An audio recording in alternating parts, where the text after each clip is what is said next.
anak ay palihim na sumisilip sa buhay mag-asawa ng kanyang ama tuwing gabi.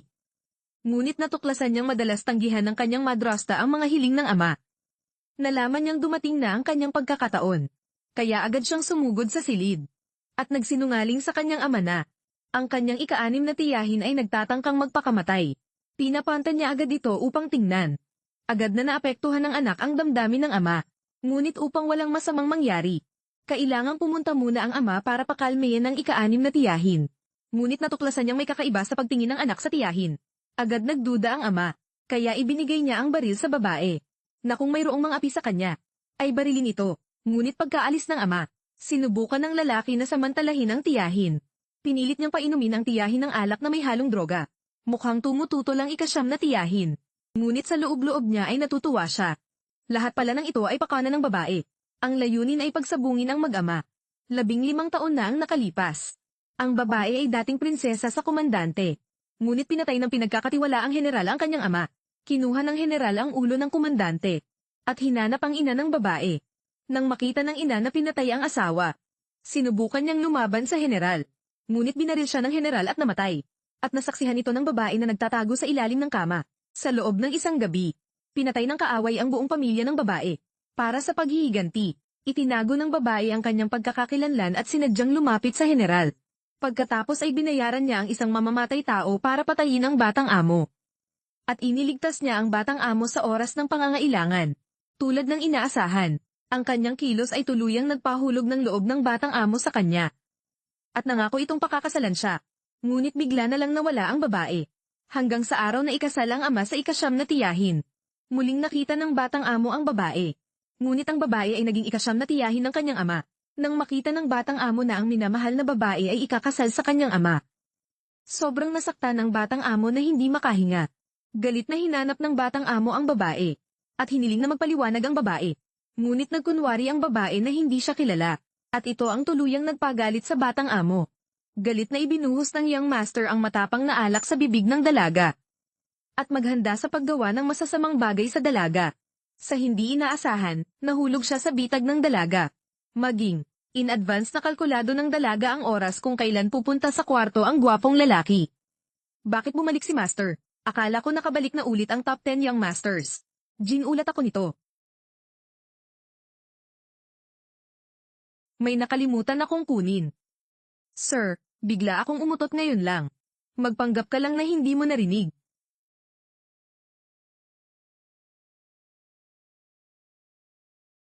Ha. Okay lang umutot nang hindi kumakain. Sabay na tayo. Master, hindi nakikita ni Mrs. Liu na sinimulan mo ng basagin ang mga bagay. Kung hindi ka pupunta doon ngayon, magdurusa ang buong opisina ng commander. Sir, bilisan mo na. Huwag hayaang sundan ka ni Mrs. 6 nanograms masyadong matagal. Alibughang anak na babae. Bigyan mo siya ng magandang pahinga. Bossaw. Young master, nagkamali ako. Hindi ako white lady. Napilitan akong iligtas ka ngayon lang. Ngayon ay umalis na ang master. Mangyaring bumalik. Kung hindi ikaw ang white lady na umibig sa akin habang buhay. Anong meron sa peklat sa likod? Ikaw siya. Ang peklat sa likod ko. Naiwan ito matapos bugbugin noong bata pa ako. Nasabi ko na, hindi yung taong hinahanap mo. If you dare to disrespect me again, huwag mo lang akong sisihin sa pagbaril. Gusto ko lang malaman mo ang lahat pero hindi ko kayang hulaan. Gusto ko lang ma-inlove ka sa akin. Baliw para sa akin. Kung hindi, bakit kusa kang maging asawa?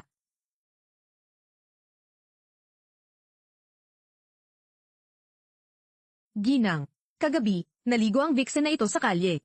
Akitin ang amo. Huwag hayaan ang master na pumunta sa iyo. Maglakas loob ka bang nakawin sa akin ng Panginoon? Ngayon ako, kailangan kong turuan ng leksyon ang maruming asong ito. Mrs. Liu, umalis na tayo. Walisan mo ang ulo ng iyong ina. Narinig ko kagabi, nagpapakita ka na naman sa harap ng amo. Bakit hindi mo ako hayaang pumunta sa akin? Madam Liu, mahigit 10 taon na kitang pinapaboran. Siya ay gumaganap ng isang mahalagang papel sa opisina ng komandante. Bagong dating lang ako. Walang kapangyarihan ng country girl. How dare I compete with you for favor? Madam, huwag kang makinig sa kalokohan ng vixen na ito. Kagabi, nakita ko sa sarili kong mga mata na naghubad siya ng damit para akitin si Master. Hayaan ng Master halos gawin ito. Narinig kong sabi ng mga tao. Sarili mo lang umaasa. Parang 20 years ago. Si Wen Lingyu, ang pinakamagandang babae sa Jiangcheng. Noon lang ako nakatanggap ng kaunting pabor sa aking amo. Ano ngayon? Ngayon buntis ako. Huwag mong banggitin kung gaano ako kasaya. Huwag mong sabihin ikaw na mula ngayon. Kahit na muling mabuhay ang patay na asong si Wen Lingyu. Ang Panginoon ay may mga mata lamang sa akin. Masakit. Masakit. Wen Lingyu sa aking mga mata. Isa lang siyang ignorante na asong babae. Not to mention you, isang mababang uri ng kalokohan na kamukha ng asong iyon. Ha ha ha. Ngayon buntis ako. Mula ngayon, sa mansyon ng commander na ito. Gusto kong ang hangin ang maging pinakamahusay, at ang ulan ang maging pinakamahusay. Kung makita kong inaakit mo muli ang master sa hinaharap. Maya-maya ay kukuha ako ng baril at papatayin ka balang araw. Katulad ng asong iyon na si Wen Lingyu.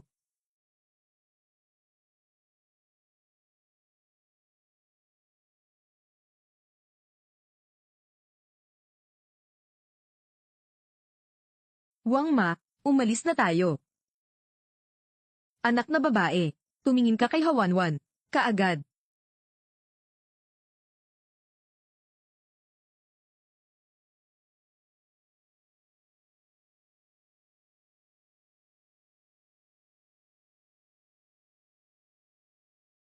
Hindi ako mabubuntis matagal na. Sinasabi mo bang peke ang bata sa kanyang tiyan? Tingnan mo. Ninakaw. Nagkaroon siya ng lunar eclipse 2 araw lang ang nakalipas. Walang pagkakataong mabuntis. Ngunit, noong bata pa siya, nanganak siya ng isang iligal na anak na babae. Tinatawag na Huduo-duo. Tinatrato bilang ampon na anak na babae ng Deputy Commander. Sundin si Fu Chengsheng, ang pangalawang anak ng Deputy Commander. Nag-aral sa ibang bansa. Huduo-duo, ate, narinig ko rin ang tungkol dito. Nag-asawa ang Deputy Commander ng maraming concubines. Namatay silang lahat hindi nagtagal pagkapasok sa mansyon. Kasalanan ni Huyuhua ang lahat. Sa hindi inaasahang pagkakataon, ipinaglalaban ni Huyuhua ang pabor. Ang pamamaraan ay napakasama. Siya ay higit pa sa bisyo. Halos hindi na siya tao. Ate, dapat mag-ingat ka sa kanya sa Commander's Mansion. Naglakas loob si Huyuhua na insultuhan ang aking ina. Wala akong pakialam. Kumilos sa ngalan ng langit. Alagaan mo siyang mabuti, pero kailangan kong maghanap ng makakatulong. Si Fu Sieba, ang panganay na anak ng isang mayamang pamilya.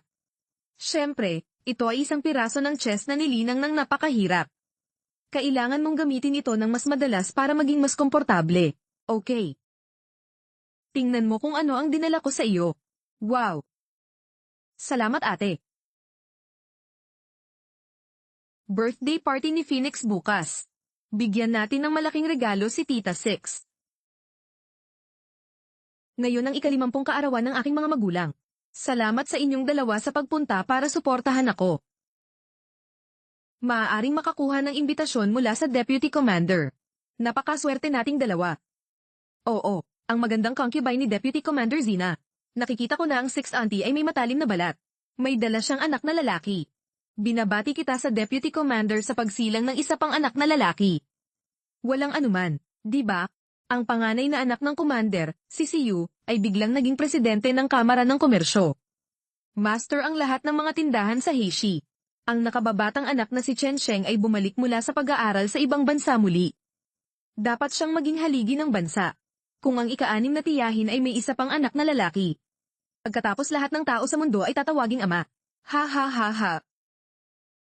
Lord, gusto ko lagi ng anak sa panaginip ko. Kung bibigyan mo ako ng isang sanggol sa oras na ito, gagantimpalaan kita ng 100 gold bars. Haha, and I promise na hindi na ako magiging punla. Ha ha ha. Sir, may patong pa pong balat ng sitaw sa pagitan namin. Paano ko malalaman kung lalaki o babae? May kilala akong miracle doctor. Ngunit lalaki at babae. Paano kung tumayo ako at ipakita ang aking kapatid na babae? Kung ito ay isang lalaki, maaaring maging mas masaya si Master ngayon. Hindi. Sir, medyo hindi ako komportable ngayong araw. Paano kung bumalik muna ako? 6 na ginang. Huwag iwasan ito. Mahal na mahal ni Master Fu ang kanyang anak. Kung maaari kang manganak ng isa. Master, itong 200 gintong bar ay hindi maliit na halaga. Babae, karaniwan mong gusto ang pera. Bakit hindi ka masaya ngayon? Agad na inayos ni Liu Lu ang isang tao na pumunta. Anyayahan sa akin ang himalang doktor na iyon. Kung nakita mo ito ng tama, gagantimpalaan din kita. Okay, sir. Patay na asong babae. Maglakas loob na saktan ako, pero marami akong paraan para harapin ka. Doktor, tingnan mo ang pulso ni Madam Six. Tingnan natin kung lalaki o babae ang bata sa tiyan ni Mrs.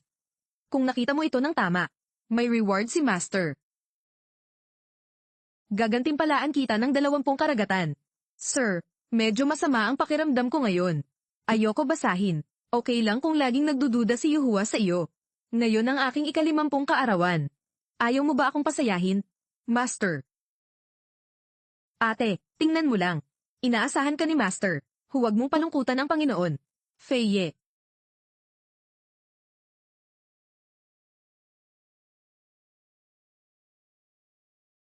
Si Madam ay buntis ng isang lalaki. Ha ha ha ha. Sir, sabihin ko lang na ayaw kong makita ito.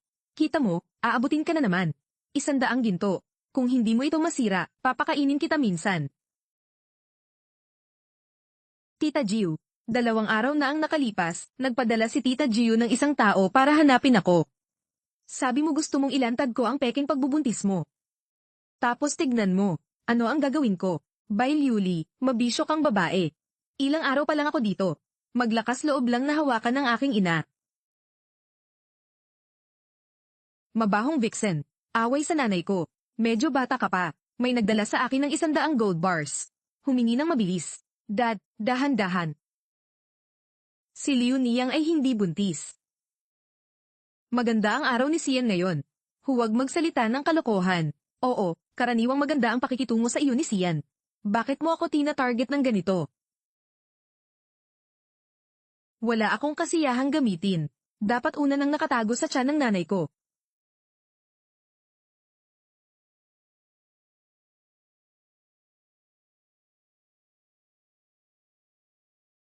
Hindi lang iyon.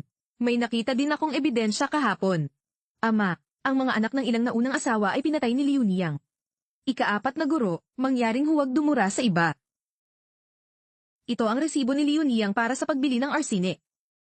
Ang pangalawang ina at ang ikatlong ina ay nalasan at namatay. Kailangan ko ng isang tao upang harapin ang pahayag na ito sa itaas. Siguradong si Liu Niyang iyon. Ito si Liu Niyang na nakikipagtulungan sa kwek-kwek na doktor na ito. Pagpapalagayang loob na ginagawang walang silbi ang 5 ina at isang bangkay.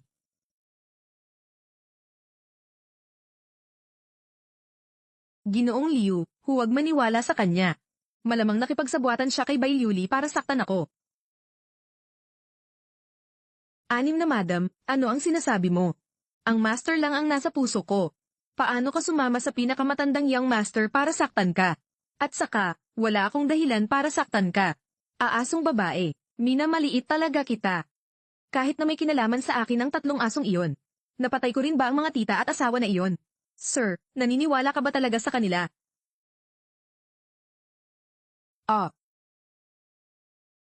Si Qin Iyang ay sinunog hanggang mamatay sa Bodhisattva Temple. Nalunod si Baniyang. Wang Ma, ito lang ang sinabi mo. Ang ebidensya ay naroon lahat. Alam mo ang ugali ni Dad.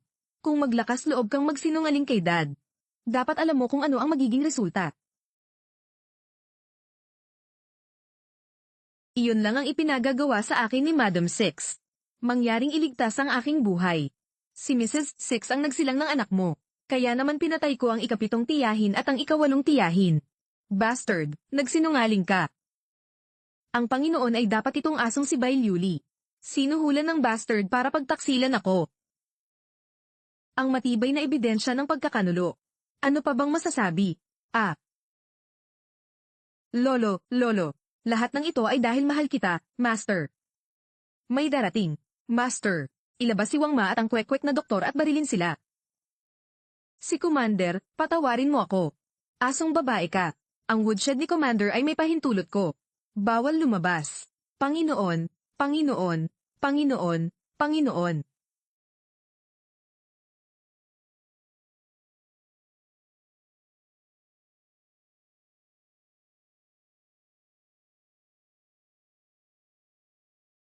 Ang galing mo talagang manghula ng mga bagay-bagay. Alam niyang nakikipagsabuatan si Huyuhua sa kwek-kwek na doktor na iyon. Parang minamaliit kita noon. Sa kabutihang palad, mayroon akong kooperasyon sa iyo upang mapabagsak si Huyuhua. Tapos tinulungan kita. Paano mo ako gagantihan? Paano kung i-treat ko ang young master ng inumin bukas?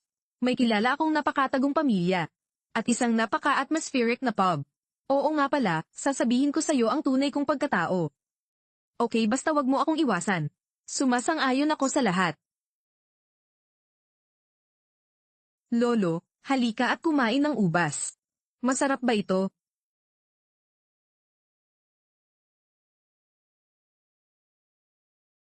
Sir, ikaw ang pinakahinahangaan ko sa Jiangcheng. Hindi lang mataas ang posisyon mo. Maging ang dalawang anak na lalaki ay mga dragon sa mga lalaki. Lalo na ang pinakamatandang young master. Naging presidente siya ng Pudong Development Chamber of Commerce sa murang edad. Hawak ang economic lifeline ng mga business district sa buong bansa. Napakalakas din daw ng kanyang pagiging marksman. Master, dapat ipagmalaki mo ang pinakamatandang young master, di ba? Ipagmalaki mo siya. Umutot. Kung wala ako, mas masahol pa ako sa baboy o aso. Guro, huwag kang ganyan. Kung tutuusin, anak mo rin siya. Noong bata pa ang anak ko, talunan siya natakot pa nga sa daga. Ang kanyang pagiging mamarkahan. Itinuro ko ito sa iyo ng paunti-unti gamit ang isang tanglaw. Sa mata ko, isa lang siyang kasangkapan para kumita ng pera sa pamamagitan ng pagsusumikap para sa akin. Hindi ko karapat-dapat na tulungan ang aking anak. Master, sinabi mo. Hindi ako natatakot na ang mga salitang ito ay makarating sa pandinig ng pinakamatandang young master. Pinatay ka niya. There's niya hahaha. Napakaduwag ng lalaking ito. Noong bata pa ako, kapag ginagamit ko ang mga buhay na tao bilang mga target para magsanay ng marksmanship. Magkunwaring patay. Dahil dito, nahimatay ako. Mataas na lagnat sa loob ng 3 araw at gabi. Nagising ako na may amnesia ako.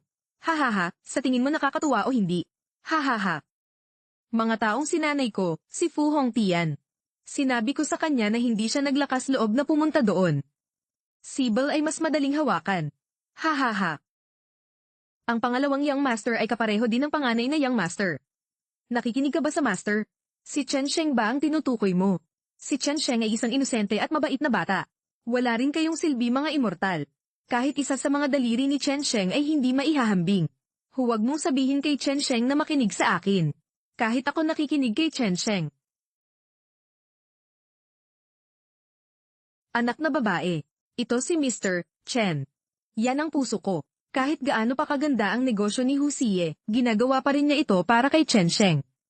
Naghihintay sa pagbabalik ni Chen Sheng mula sa ibang bansa. Hahayaan ko si Hu Xie na kunin ang posisyon ng presidente ng Pudong Development Chamber of Commerce. Ibigay mo kay Chen Sheng. Si Hu Xie, ang hayop na ito, ay binibigyan lamang ng sapatos ni Chen Sheng para dalhin ang trono ng Pangulo ng Napu Development Chamber of Commerce. Ngunit nagsumikap ang panganay na young master para makuha ito. Hinihiling mo sa kanya na isuko ang kanyang posisyon sa pangalawang young master. Hindi ako natatakot na hindi pumayag ang panganay na young master. Tanggihan. Pagkatapos ay papatayin ko ang halimaw na ito.